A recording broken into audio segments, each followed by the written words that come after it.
Hi. So I've seen a lot of people come on my social media pages, and I thought it might be good to like clarify a couple things that were talked about in the podcast that I did. The first thing would be the title. So the title, I think, was adopted 21 times. That is incorrect. I have had 21 different parents.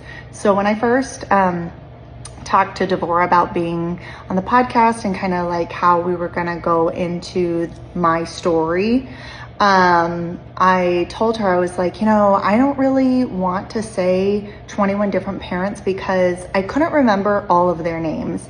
But as a kid and a teenager, I took pretty meticulous journals. And so I know over time I've had 21 different parents. I just can't remember all of their names. And it's unfortunate, but I had so many in such like short periods of time. It was really easy for me to forget. Plus I was pretty young. And I think with just some of the experiences that I had, I blocked a lot of it out.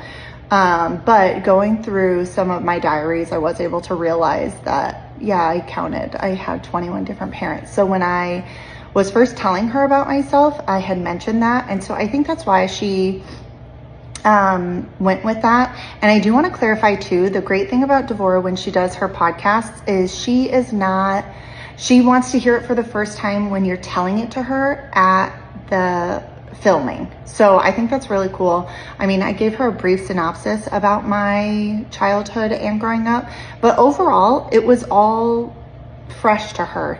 So I think that's where the title got a little bit confusing. And I think it's hard to differentiate the ones that, like, when I was telling the story, it was confusing for me to differentiate which ones were adopting me and which ones were just house parents.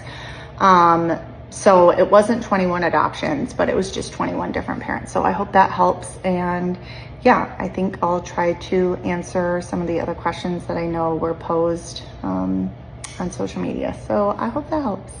Thanks for watching, and we'll see you next time.